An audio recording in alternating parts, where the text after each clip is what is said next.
What's going on YouTube? It's your boy Mike Giza here, coming at you with part 2 of my top 10 Hearthstone video. In this video series I'm talking about the 10 cards that I think deserve to be hit in some way in Hearthstone. In the first video I went from number 10 to number 6. Part 2 I'll be going from number 5 to number 1. So number 5 is Flame Strike. Flame Strike is a 7 cost mage only spell. It does 4 damage to all enemy minions. So you can see that this is a board wipe, and this is a one-sided board wipe, so it's basically Yu-Gi-Oh's or Hearthstone's equivalent to Raigeki. I guess like when you first look at it, it seems balanced because it does cost 7, and the 4 damage is like it could be 5 damage, you know, for that cost, but in most aspects, like Flame Strike does end up being a Raigeki.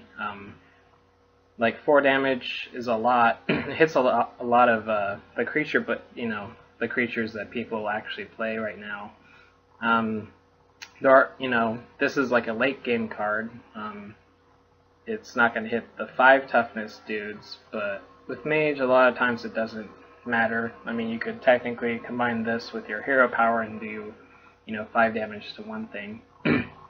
If you have an Azure Drake out, this is going to do 5 damage to all enemy, you know, characters. Or I guess this just does minions. So it's not going to, you know, finish the game off by like hitting your opponent, but a lot of the times, like if Flame Strike resolves, like it's kind of probably game over for a lot of decks. And in Arena, this is just like a complete blowout cards. Like, you know, games in Arena last longer. And with Mage being popular and like, you know, the odds of pulling this are okay. Like I've played against the Mage that, you know, I had a decent board up, they Flame Striked, and like, okay, so I play like, you know, 2 or 3 minions from my hand because I was like playing around Flame Strike. Then he plays another Flame Strike. I'm like, oh, well, I pretty much lose because I, you know, committed my hand. And, you know, the odds of like being able to get 2 Flame Strike is pretty low. I've only been able to get 1 out of all the Mage Arena runs I've done. So yeah, that's number 5. Number 4 is the combination of Force of Nature and Savage Roar. Both of these are Druid only spells. Force of Nature, it summons 3 2/2s with charge that will die at the end of the turn for 6 mana. And Savage Roar costs 3 and gives your characters +2 attack this turn. So you can imagine if you have this 2-card combination, like that's going to be 12 damage just with the tokens, and then considering this also gives your hero +2, that's 14 damage. You know, that's almost half of someone's life right there. I've played a lot of Druid, or a decent amount of Druid, and like I think Savage Roar is probably the problem because you can have a field of, you know, just a bunch of guys, and the fact that this is going to give them all +2, like it tends to end games, or at least like help control the board like way too good for the cost of at least Savage Roar. And when you consider both cards, like yeah, it costs 9 to be able to do that, and it is a 2-card combo. But like I said, you know, in Hearthstone, like 2-card combos aren't too hard to pull off compared to like Yu-Gi-Oh or Magic. Yeah, I think to balance it out, I think Force of Nature is decently balanced. You know, for 6, you're going to be able to do basically 6 damage. I think the problem lies in Savage Roar. And, you know, early game Savage Roar isn't like too great. You can still like consider this to be a minus, even though like it just takes your minions like over the top. I guess if this costed 4, then being able to do that play, you know, would cost the full 10 mana isn't going to be a threat on turn 9.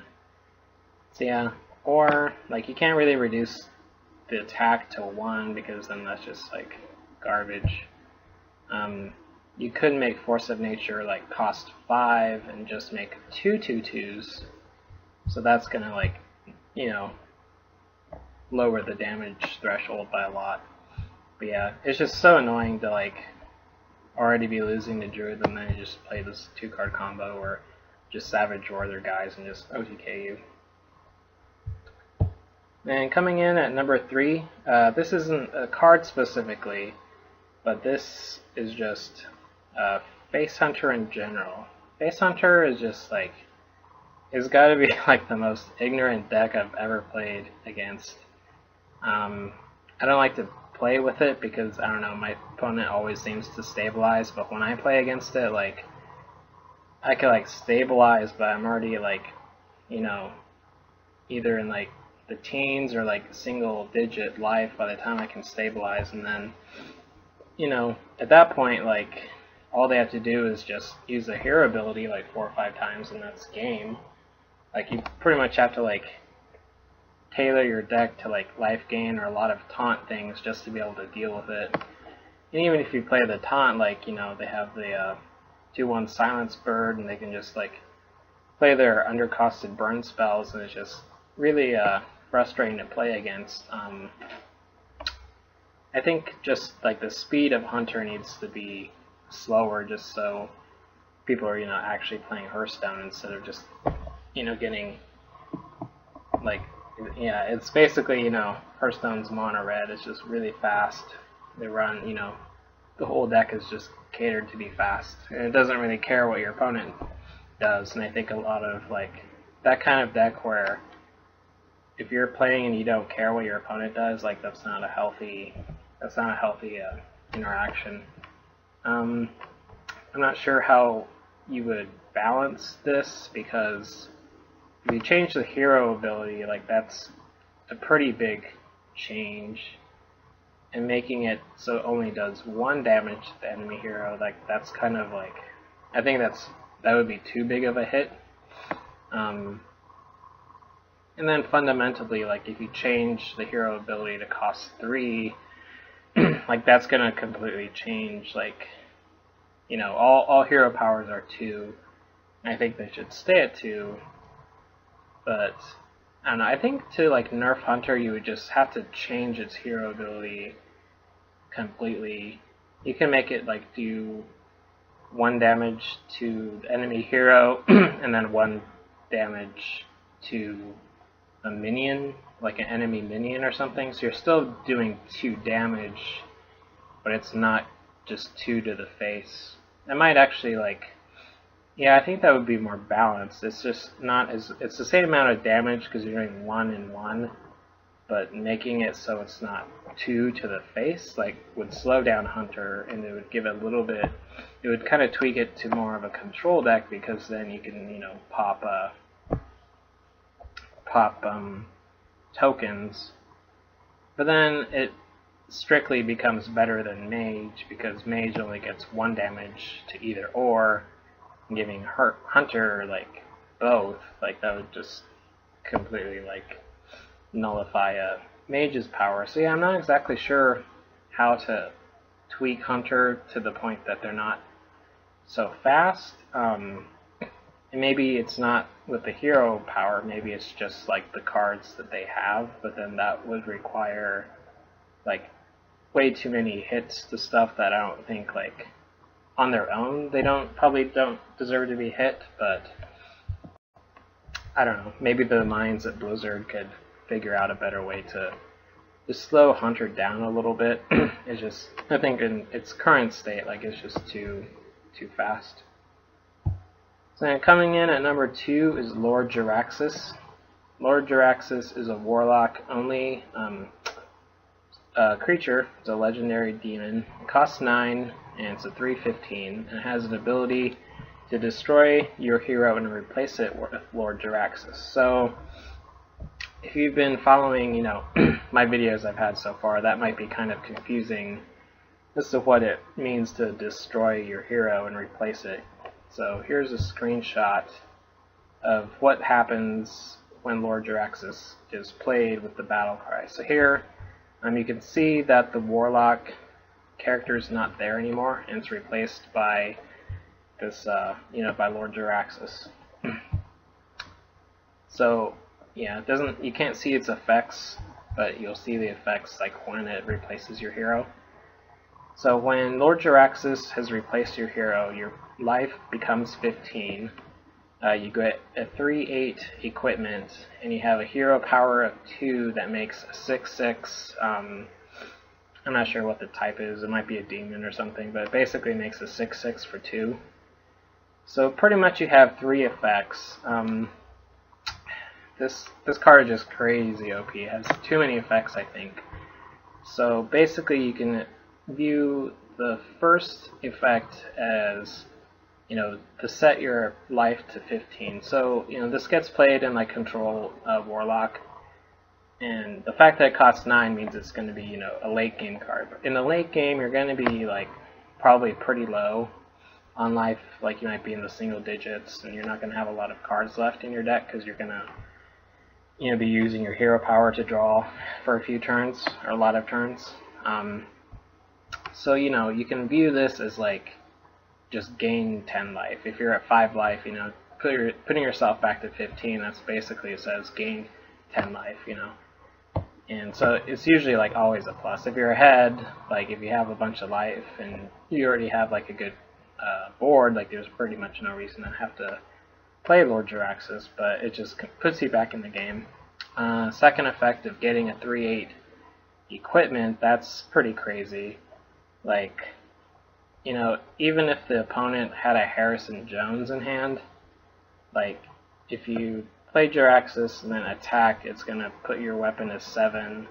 If you play Harrison, like, you're going to draw 7 cards, but when it gets to the end game like that, you're probably not going to either have that many cards in your deck. So a lot of the times, like, playing Harrison, if you, run it, it's not going to be the best play because that's going to put your deck down to, near 0, and you're going to draw the rest of your deck most likely. It's probably the right play just to do it, just so your, opponents aren't just swinging with their 3 attack equipment.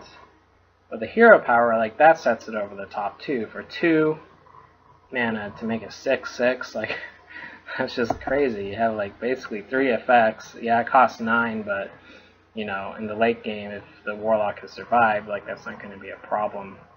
So like the fact that it has like all this stuff going for it, like, I've played against Warlock and I've been, like in pretty good control, and them having just like really low life, and then just like off the top they play Jaraxxus and they're just like completely back in the game. They're not, if they play Jaraxxus, they're not going to be able to use the hero power that turn because it costs 9. But the fact that, they're getting back all that life and then getting a 3/8 equipment out of it, and then next turn, if you haven't killed them, then they're going to start swinging and using their hero power. And then, they can, play whatever they draw. Like, they're just, like, too crazy. I think Jaraxxus its cost is fine. Like, I think it should get, like, 2 out of the 3 effects, and it could be, like, your choice. But pretty much, like, the 15 health one would probably be, like, mandatory, and you get the option of having the equipment or the 6/6 maker. But even, like, I think, I don't know, just making, like, a 6/6 for 2, like, that seems really cheap. Like, it should be, like, I don't know, a 3/3 for 2. Like, that's a little bit, more manageable. Or maybe a 3/3. But, like, getting a 6/6, like, that's just crazy. But yeah. So then, coming in at number 1 is the Doctor himself, Dr. Boom. He is the Doctor of Card Advantage.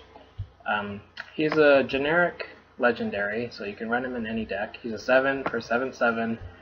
That when he comes, his battle cry is to make 2 1/1s that have effects.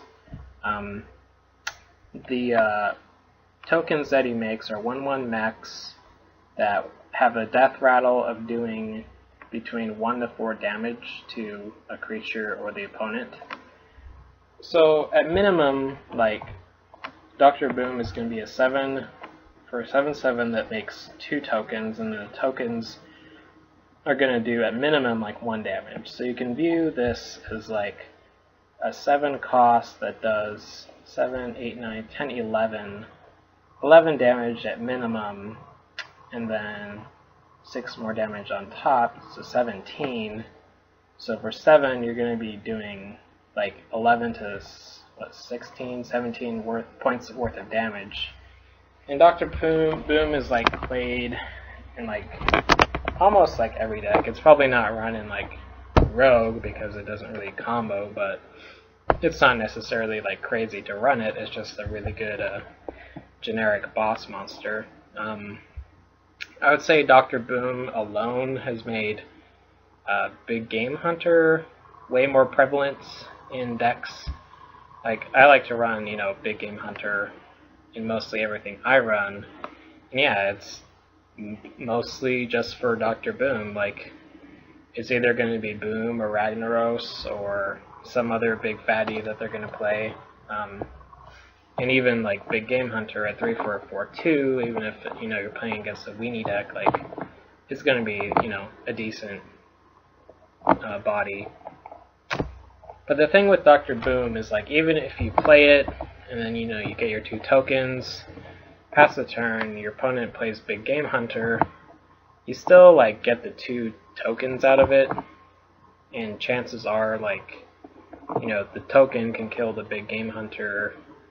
And then you get lucky, and like the death rattle goes off and kills the Big Game Hunter. So you still end up with a token. And like if they don't have Big Game Hunter, then they have to deal with the 7/7 body.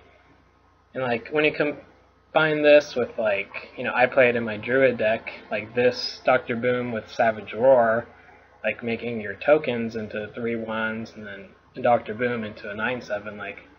It just closes out a lot of games. I think Dr. Boom, like, the fact that it's generic and it's just so, like, thrown into everything, like, when a card just gets, like, haphazardly thrown into everything, it just kind of reminds me of, like, Yu-Gi-Oh!, where every deck will just throw in something because it's generically good all around. Like, that's probably, poor card design there. Dr. Boom, like, it seems balanced on paper because, yeah, you're getting 2/1/1s, but just its potential damage threshold for 7 mana is a lot. I think to balance it out, I like the fact that it costs 7. There's not a lot of, like, good 7 drops. Like, it goes from, like, 6 to 8, and Boom, like, fills, like, a void of 7 drops. I think if it was a 5/5 or like a 5/6, it would still be, a decent body. But like changing its attack, has the downside of now Big Game Hunter is not going to be a natural counter to it. But it would make it so the damage is a little bit less. I don't think the tokens, the mini bots that it makes need to be nerfed. Maybe if you tweak it to where they could do between 1 to 3 damage instead of 1 to 4, like that would probably, be a good change. But yeah, my number 1 is Dr. Boom because he's just a badass motherfucker. I think he's the best legendary in the game, and it's good. Like I just think it's a little bit too good. It's just too much damage for its cost. Maybe it could be an 8, but then there are a decent number of good 8-drop legendaries. Yeah, I like it as a 7-drop. It kind of, makes the curve aspect good in that sense. But yeah, you can change its like attack or maybe toughness. Maybe it could be like a 7/3. That way, like a regular minion can like kill it. Most likely, you're still getting those 2/1/1s out of it that do more damage. So yeah, that's my Hearthstone top 10 list of cards that deserve to get hit some way. If anything, you don't agree with, feel free to comment and, say, well, this is balanced because of this. Yeah, I'm always open to opinions, so feel free to comment. And until next time, I'll catch you later. Mike Jeezy signing out. Bye.